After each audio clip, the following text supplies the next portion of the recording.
Dragon Ball Daima has come and gone, and quite the bitter taste has been left in the mouths of Dragon Ball fans everywhere. While many are happy to have experienced it and to have seen another Dragon Ball anime, there are others who are feeling pretty underwhelmed. This divisive series was the center of controversy from its very inception, and that controversy only grew in size and strength as the series progressed, as within each new episode came new reasons to argue, complain, or rejoice. Whether it be the disappointment of no Dragon Ball Super, annoying retcons, or the hype for the return of famous forms, Dragon Ball Daima never fell short in the way of keeping people talking about it, and this very nature was similar to that of Dragon Ball Super. While today, 7 years out from the ending of the series, many people look back on it fondly. When watching it weekly, Dragon Ball Super was heavily criticized for a variety of reasons, from its horrid pacing to the bad animation. While Dragon Ball Daima has its own set of positives and negatives, it isn't unique in that it suffers from the very same issues that plagued everything involving modern Dragon Ball.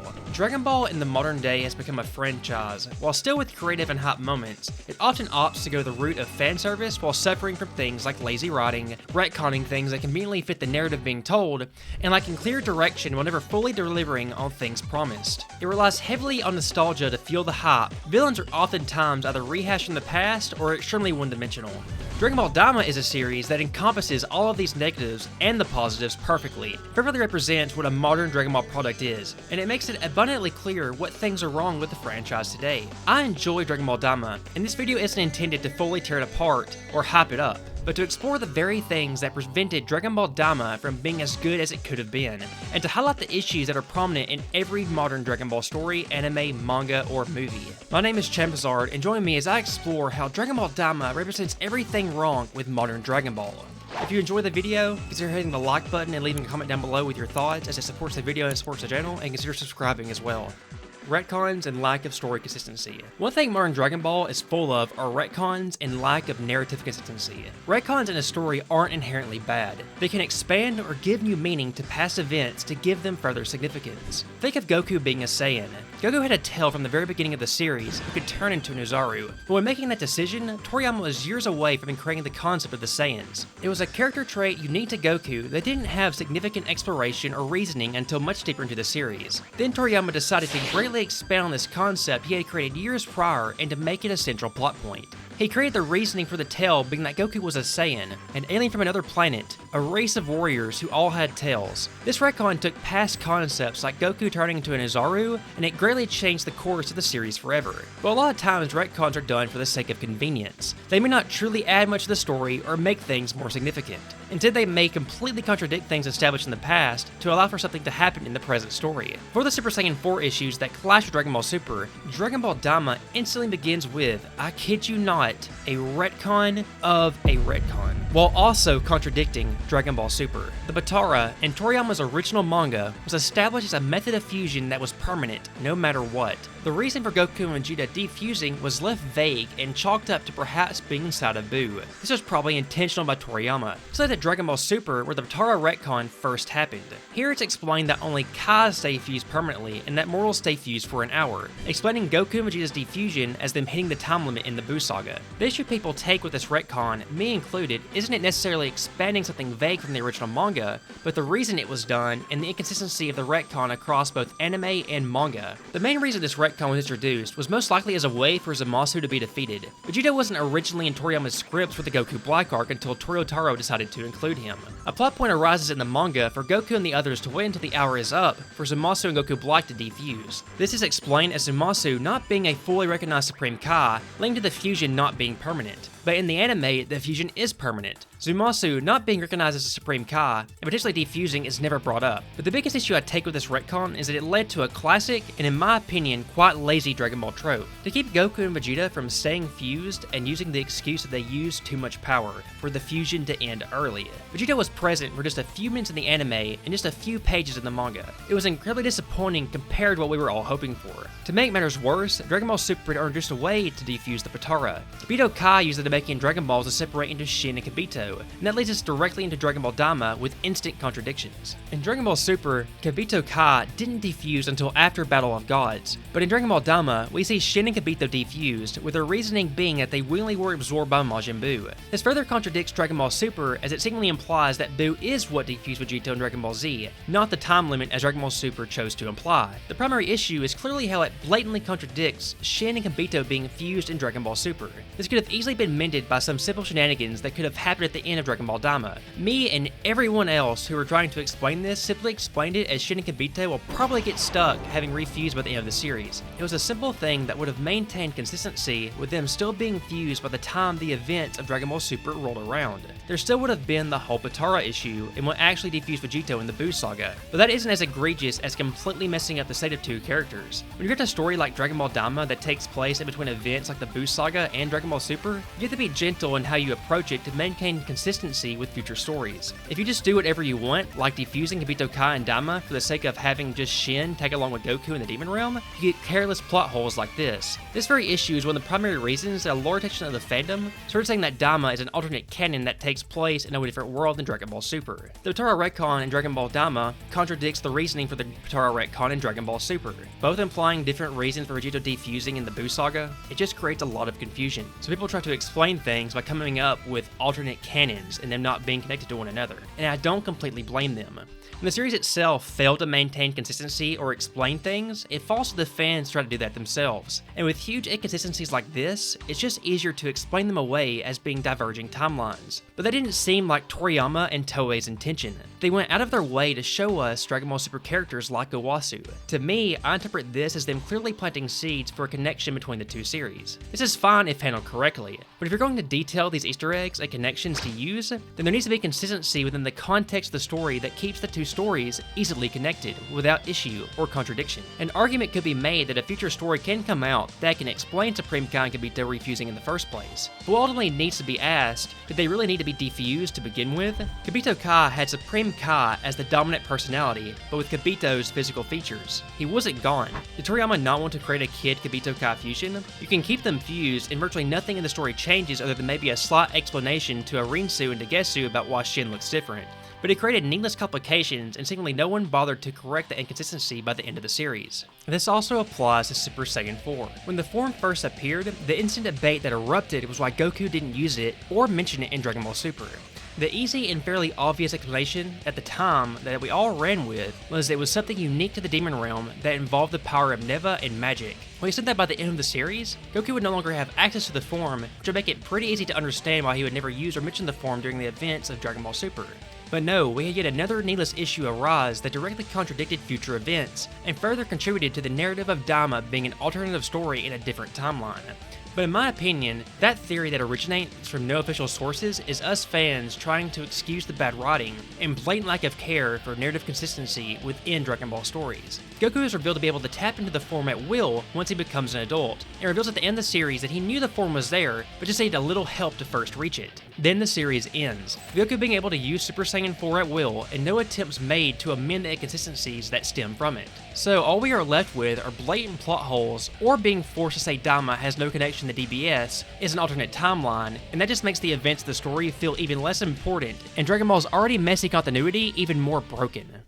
Fan service and reliance on the past. There was a time when Dragon Ball was filled with creativity and driven by compelling narratives and engaging character arcs. Dragon Ball Z was filled with events that felt like there was actual stakes at play. We were constantly kept on our toes with events full of tension, and the villains were compelling and oozing the creative feel of Akira Toriyama. Vegeta's character arc over the course of the Buu saga, Gohan's building up to unleashing Super Saiyan 2 vs. Cell, the evolution of Piccolo from villain to mentor to Gohan, were all such compelling character arcs that modern Dragon Ball has failed to replicate. If anything, the modern series are full of complaints of character regression. People feel as if Goku has been dumbed down, Vegeta has once again gained back some of his arrogance that he finally saw past in his #1 speech to Goku. Gohan keeps quitting his training just to start again shortly after a villain shows up, only for the cycle to repeat. A lesson he should have learned after the Buu saga in all honesty, yet it was rehashed about 3 separate times in Dragon Ball Super, to the point of it becoming completely redundant. Dragon Ball Daima is no exception to this. While that takes a creative approach by creating a brand new realm to explore with the Demon Realms, it immediately takes inspiration from other past stories. The very parallels that lead people to deem it as Dragon Ball GT 2.0 and immediately lose all interest in it. While Daima is distinctly different, the things it borrows from GT cannot be ignored.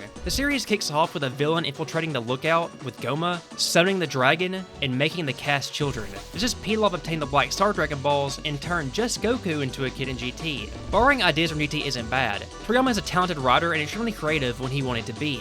But the Goku turning into a kid plot point from GT is one of the reasons it's so heavily criticized, as it carries so much disdain from fans. Rehashing this already extremely disliked, controversial, and quite frankly uninteresting concept was a bold and questionable decision that immediately turned many fans against the series. While the cast being children can create some unique and interesting situations, it was clear that the execution of this wasn't good enough to warrant such a significant decision for the direction of the story. When the cast became adults again, the interest in Daima instantly spiked and became much more interesting.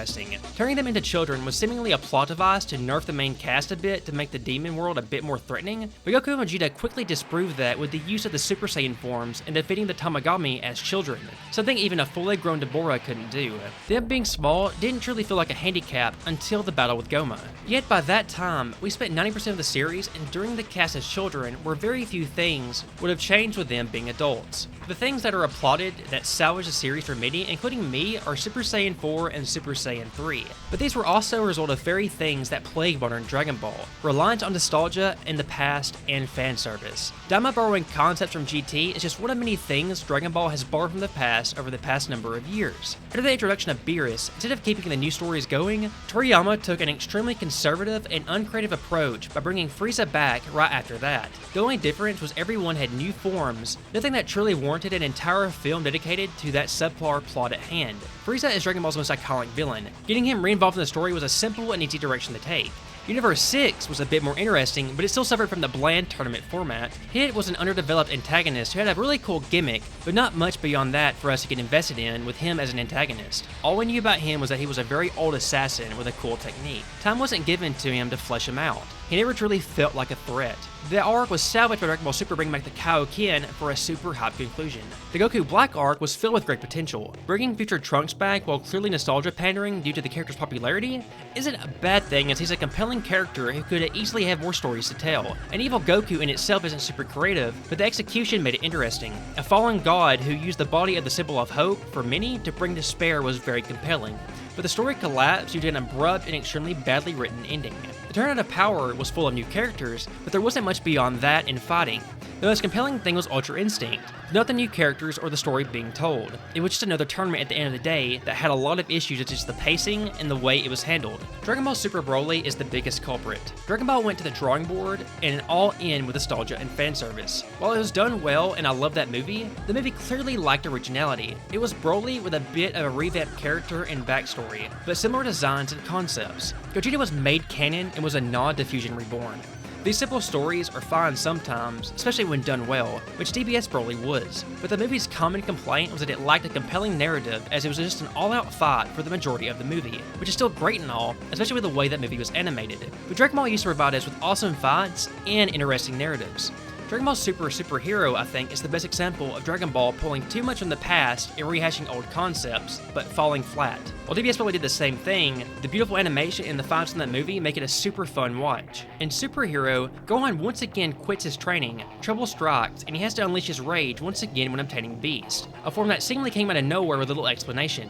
You could argue that it was teased with it being an extension of his ultimate form, but not very much was given beyond that. Much of what we believe it to be is an extension of fan dialogues trying to explain the form. The villain was, you guessed it, something from the past. A reskinned and recolored Cell, but this time lacked the charisma and compelling personality of the original. The whole movie was a blatant copy and paste of the Cell games. Gohan even going Beast was a one-for-one callback to him going Super Saiyan 2.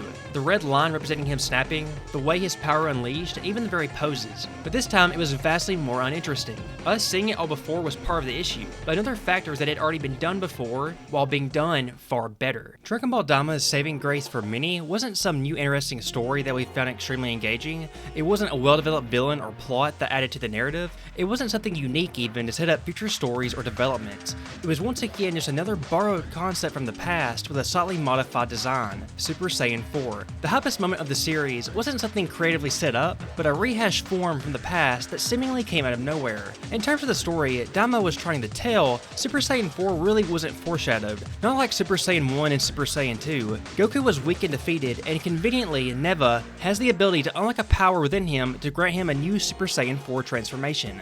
Was it handled badly? Not entirely. The form does look great from a design perspective, and it worked brilliantly with Dragon Ball Daima's fantastic animation, but it just goes to show how modern Dragon Ball oftentimes chooses to take the safe and conservative approach. Ultra Instinct, for example, was a unique and daring new transformation that became the most iconic aspect of Dragon Ball Super. It was a form filled with creativity, but the most popular and memorable thing from Dragon Ball Daima isn't new.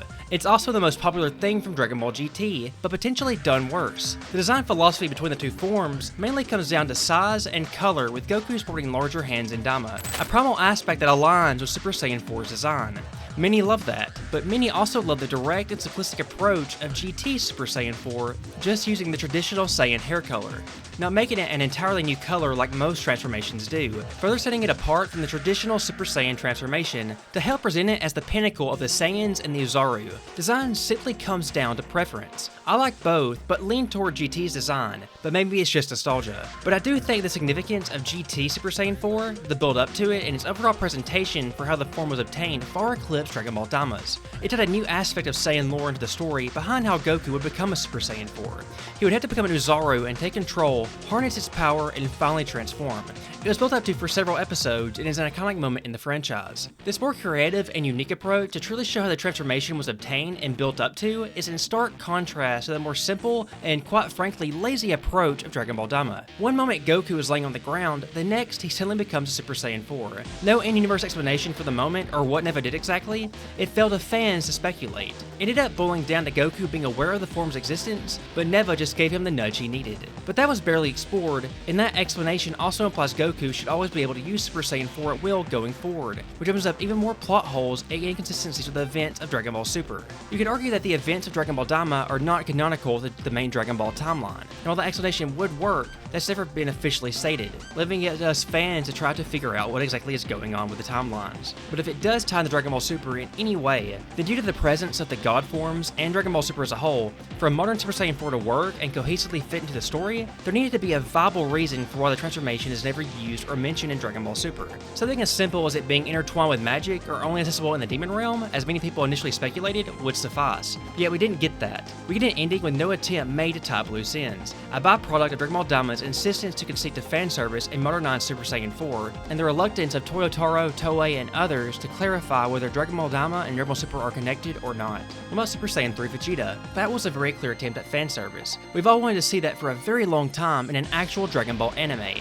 But it's something that works due to pre-established conditions. We knew Super Saiyan 3 was possible from the Buu saga. We knew this series takes place after that. It only makes sense Vegeta would obtain Super Saiyan 3 at some point and use it if needed. It didn't come with the same cost of inclusion that Super Saiyan 4 did. Vegeta didn't use Super Saiyan 3 in Dragon Ball Super. Could that be an issue? Maybe. There are several arguments you can make for that. But we have perfectly reasonable explanations already knowing that Super Saiyan 3 has major drawbacks, and the likes of Super Saiyan Blue eventually make it useless. The main issue with that being that Vegeta didn't use Super Saiyan 3 against Beerus in Battle of Gods, and there's no good explanation for that. But Super Saiyan 4 doesn't have that luxury. It wasn't presented as a form with any major drawbacks or reasons it shouldn't be used. Goku taps into it at will once becoming an adult. No drawback, no issues, he can use it at will. Did I enjoy seeing it? Yes, a lot of us did. But I'm left asking, was its inclusion worth the cost of sacrificing the consistency and stability to keep the interweaving series and narrative threads in order? Was it worth all the potential plot holes that stand in direct contradiction to Dragon Ball Super if the two series are connected? I'm not so sure. Dragon Ball Daima insisted on bringing back another thing from the past that fans clamored for. Just like Broly, Bardock, Cell Max, Frieza, and so on and so forth. Super Saiyan 4 is yet another old Dragon Ball concept, redone for the modern day, but with questionable execution. Not everything Toriyama redid for modern Dragon Ball is bad though. It's a lot of hit and miss. Broly was great in my opinion. Cell Max, not so much, as well as Beast. It felt like a cheap and inferior way to rehash Gohan's story arc and try to revisit the original Super Saiyan 2 transformation, but it just falls flat in comparison for what it's trying to mimic. Super Saiyan 4 falls somewhere in the middle for me. It was fun to see it for a one-season series like Dragon Ball Daima, but I also dislike the capacity in which it was obtained and the narrative plot holes it presents. In a series filled with lots of new concepts and creativity like the Demon Realm, Super Saiyan 4 just feels void of that same creativity that fueled a lot of the show. It once again just felt like Dragon Ball relying too much on the past on top of poor execution on the very concept it was trying to reintroduce. Lack of compelling villain.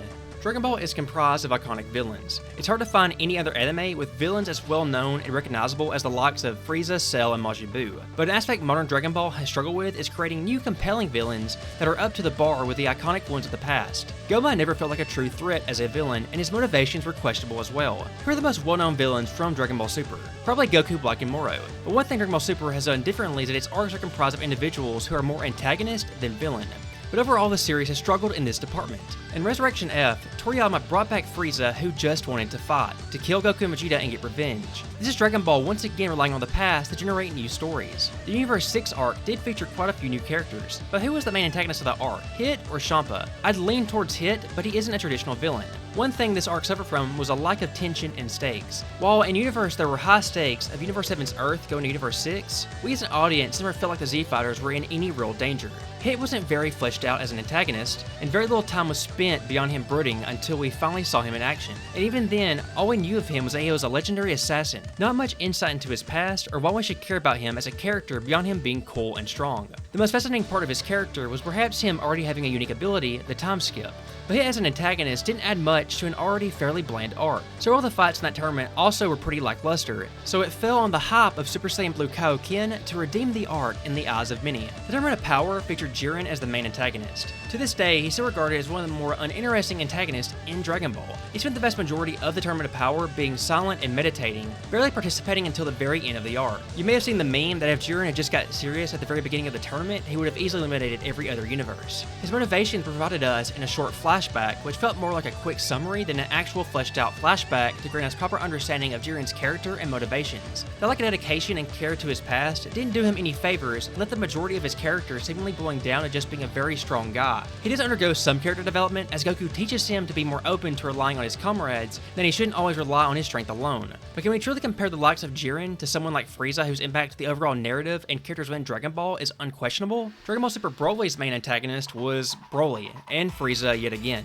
Now, it's no secret that DBS Broly didn't move the needle much in terms of storytelling, but it's another Dragon Ball story that relied on past characters and stories. But the most egregious culprit has to be Dragon Ball Super Superhero. This whole movie was a huge copy and paste of past moments and ideas. A new evil genius creates powerful androids. The main enemy of the arc is a much less interesting version of Cell, except this time he's big and very, very strong, but is devoid of the personality and charisma that contributed to Cell being as memorable as he is. So Max's design is essentially just a recolored second form Cell, so the creativity that went into making the designs of Cell's various forms so iconic is lost here too. It's just a giant monster who is super powerful but has no actual direction or intelligence. It's just a final big bad meant to be a vehicle to get us to the destination of showing off Beast Gohan, which itself is a copy and paste of Gohan going Super Saiyan 2 while rehashing Gohan's need to start training again for the 14th time in Dragon Ball Super, while relying on his potential and rage as a crutch to bridge the power gap that was created while Gohan fell out of practice yet again. It's a lot of repetition. This very issue prevails in the Dragon Ball Daima. While Goma is interesting and funny as a character, he didn't serve well as a main antagonist. Never once did he feel like a true threat to Goku and the others, and his motivations are questionable at best.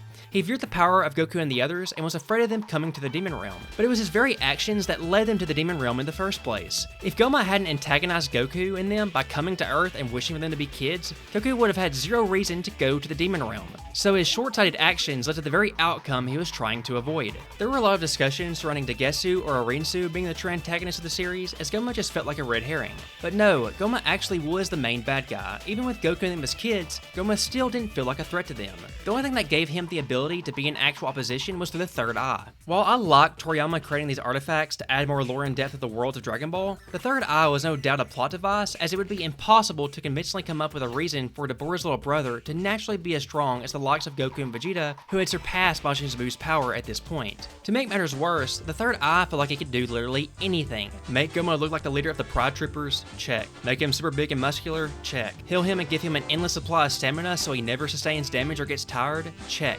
Endlessly make him stronger than the person he's fighting? Check. He even used it to de-transform Goku.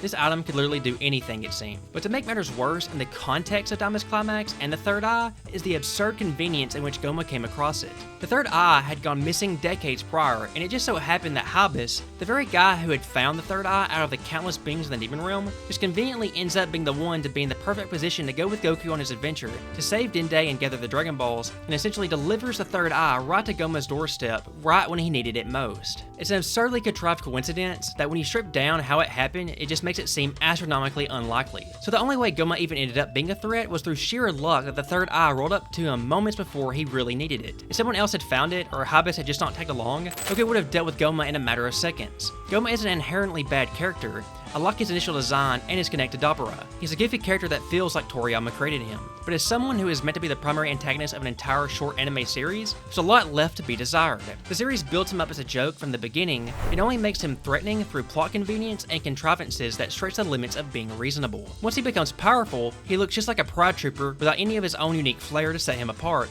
And the third eye makes him so unstoppable and able to do whatever the story demands that it makes him even less compelling. Though the way he was defeated with Majin Buu delivering the final blow is something I can get behind. Goma also falls so short as a great antagonist because he wasn't the only one set up. There were others as well who the ball was also dropped on, as well as other new characters. Wasted characters and wasted time. One of Dragon Ball Daima's biggest crimes is how it wasted the presence of some new characters. Degesu was introduced as a mysterious and scheming fallen Glend, resembling a Makao Shin from Toriyama's past interviews. He was shown to be a bit of a comedic relief, but with his presence and someone of his standing as a Glend, it was natural to expect that there would be a lot more to him. He was presented as a secondary threat alongside Goma, one who could be an even greater threat, not just a lackey. Much of Daima was spent alluding to the Glens and their history. It seemed that something more for Degesu was being set by Toriyama, an underlying scheme or a master plot that hid under the demeanor of Degesu just being someone who just tagged along as Goma's sidekick. This was a character who could have been a Supreme Kai, someone who could have been similar to Zamasu in the aspect of not being aligned with a typical Glen perspective. While most would serve the universe, it was established that he was a bad egg, one who had more selfish desires in contrast to that of someone like his brother Shin. One thing that made Zamasu a compelling villain was his perspective in contrast to that of the other Kais. He deemed mortals inferior and that they should be eradicated, and took the body of a mortal who many deemed to be a symbol of hope. It was a fascinating character story with themes that kept us hooked. The face of Goku being the one behind the destruction of the future was very off-putting. The sinister smile on Goku's face in place of his typical cheerful demeanor was even more off-putting. But in the end, Degesu was a character who left a lot to be desired. Not much was given to him in terms of character motivations, and his role was really just to complement Goma and give Supreme Kai connection to the situation at hand. When the finale of the series came, and Goku and the others infiltrated the first demon world, we expected something to be revealed regarding Degesu. Some plan of his to start coming to fruition, but the finale to his character's role in the series is completely anticlimactic. He simply tries to hold Dende hostage, as trope as old as time, to try to buy himself the chance to escape via plane against beings as strong as Goku and Vegeta. The whole scenario made Degesu come off as a massive idiot. Even if he escaped by plane, the characters that he's running from can fly at incredible speeds and can easily destroy any plane they see. The whole situation was extremely lackluster and nonsensical that left this once promising character a what could have been scenario. Orinsu's arc also comes to an abrupt ending. She looms over the story as a potential antagonist. She's plotting with Glorio, with him serving as an inside man, pursuing the Dragon Balls, and she assists in the creation of new Majins as well. She's presented as this potentially extremely cruel tyrant who is revealed to have crafted devices to restrain and oppress the Demon World populace, a plot point that was completely dropped and not mentioned again following its introduction. But the climax of the series, she has a sudden change of heart without much convincing. She assists Goku and the others in the final battle, and comes off completely content with her plan failing and the Dragon Balls being used for something else. Far of the seats planted for her being a scheming bad guy, someone who's responsible for tormenting the innocents of the demon realm, and driven by burning ambition for it to just result with Goku and the gang being completely fine with her just chilling free while Goma and Degesu are imprisoned. Her being free isn't the issue though, but Goku saw directly the results of her actions. How assistants in the demon worlds wore collars to drain their life force, a method to force them into complete submission. But there's another egregious mistake Dragon Ball Daima commits regarding Arinsu and her connection with Glorio. That leads me to one of Dragon Ball Daima's most prominent issues: wasted time. Dragon Ball Daima started off interesting. I was invested in the first few episodes, but things eventually started to unravel and Daima committed one of the worst crimes a show can commit. It started getting boring and wasting time. There's a lot of fluff padded throughout Dragon Ball Daima, things that brought the pacing to a complete standstill with uninteresting subplots. As we first entered the Demon Realm, things slowed down. We started spending more time just seeing Goku visiting restaurants or hotel-like areas. It granted us some fun fight scenes, but these extended scenes didn't contribute much to progressing the plot. We spent a bulk of an episode seeing Goku versus Glorio. While I enjoyed seeing it, what was the overall point of it? To show the viewer how much stronger Goku is? Glorio should already be semi-aware of Goku's strength. He is in cahoots with Arinsu, who is shown to be present during some Buu Saga events. We also spend time with exposition, learning why Goku shouldn't be flying in some of the demon world due to heavy air and gas from the volcanoes. This was nearing the point where Goku was growing accustomed to his small body, was using Super Saiyan, and nearing fighting the Tamagami. Someone as powerful as Goku should be able to fly regardless of a little air density. It just felt like a reason to keep everyone confined to a plane. And that leads me to just how much time we wasted on planes. We spent an agonizing amount of time repeating the same scenario of the gang's plane breaking down over and over again. The repetition of something so mundane can just make episodes boring. It brings the pacings to a crawl when the show's limited runtime could be spent fleshing out more important things, and it just gets worse. In episode 9 we have more plane issues, but this time with Vegeta's crew, leaving them stranded. Then, I kid you not, they have Goku's group fly over to Vegeta's group just to tell them they don't have room in their plane, and then Goku and them just leave. What was the point of that? It's absolutely infuriating. Why did we need to dedicate time to something so redundant as making Goku and them change course just to fly to Vegeta and say, sorry, you can't fit, just to leave? Then Vegeta's crew gets their original ship back in the same episode, and we are just wasting time. But things get even worse. I think episode 13 may be the absolute worst in all of Dragon Ball Daima. It was an episode that didn't move the plot forward, added nothing new to the overarching narrative that was of any substance, and guess what? It included more plane issues. But this episode's worst crime is just how absolutely boring it was, especially as it came after one of the series' best episodes where Vegeta fought Tamagami 2 and used Super Saiyan 3. In this episode, Goku and the gang crash landed a part of the demon realm where giants live. We spent a bulk of this episode of Goku, Vegeta, and Piccolo flying around trying to distract this giant child and his dog while avoiding them. The way in which this is presented is even more infuriating due to its absolute absurdity. Daima presents the situation as actually dangerous for Goku, and they seem actually troubled by this giant trying to swat at them, and I just can't buy it. This is a point in the series after the Buu Saga. This is a Goku who is fresh off the heels of fighting a battle with Kid Buu, where the fate of the universe was hanging in the balance. A Vegeta who just obtained Super Saiyan 3, we are fresh off episodes of these two fighting Tamagami, being so strong even Dabura couldn't defeat them, where Goku and Vegeta dealt with them while casually destroying mountains and landscapes, and yet we are supposed to believe this giant child should present an actual threat to them? Even in their childlike bodies, this is a Goku and Vegeta who can use Super Saiyan 3. But yet, we spend an entire episode with them looking helpless and like morons while buzzing around this giant as if we were supposed to accept he should be an actual threat to them, while repeating the boring subplot of the gang's plane being broken down. Dragon Ball Daima was only 20 episodes. This one episode comprised an entire 5% of the series runtime, and we wasted it on this. But what makes it truly egregious is that we wasted time on irrelevant things like this, while providing hardly any time fleshing out and building the character of Glorio. Glorio's character arc is one that could have been superb if handled well, but it results in him having a quick flashback of his time with Goku, then deciding to be a good guy as he's had a change of heart, while spending no time on what truly led to him being a spy for Arinsu to begin with. This lack of character storytelling made the climax of Glorio's character arc fall far short of what it could have been, especially when you consider he only spent a couple of days with Goku. There was a line in episode 19 that sums up the situation. Glorio apologizes to Arinsu for using the wish to restore Goku and the others to their adult selves. Arinsu responds with this: "Have you forgotten my kindness in rescuing you from the third demon world?" This is something we never see. We don't know the scenario and how Arinsu rescued Glorio, or even why she did it. It's a one-off line that gives us insight into Arinsu and Glorio's pasts and relationship. Now, not everything has to be spoon-fed or directly shown to a viewer, but this is not one of those situations. If we can spend an entire episode seeing Goku fly around a giant and repeat a plane breaking down for the 10th time, then why can't we dedicate actual time to exploring Glorio's past and his relationship with Rinsu? Glorio's portrayal of Rinsu falls flat as a character moment because it doesn't truly feel like a betrayal, as no time was spent developing the relationship between these two characters. Why was Glorio originally loyal to her? What led to them meeting and Rinsu rescuing him from the third demon world? We are given no information or insight into any of these events, so the subplot of Rinsu and Glorio working together fails because so little time was spent connecting these two characters besides a couple of few second long conversations via phone. If we had insight into Glorio's past and his struggles to understand what he endured that made Rinsu rescuing him being something that made him devoted to her, it would have made his betrayal of her hit harder because we'd actually understand why it was so difficult for him to do so.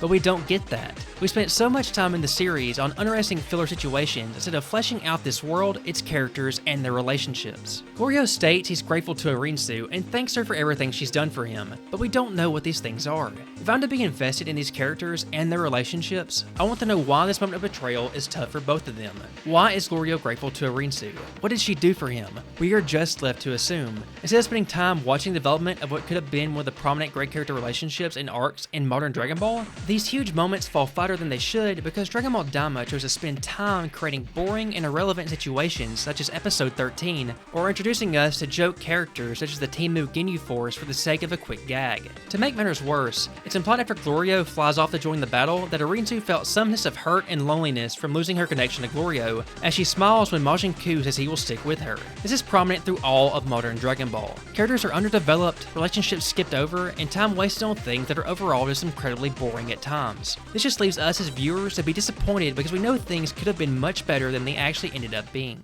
Lack of payoff and conclusion. Dragon Ball Daima suffers immensely from its failure to capitalize on things it set up.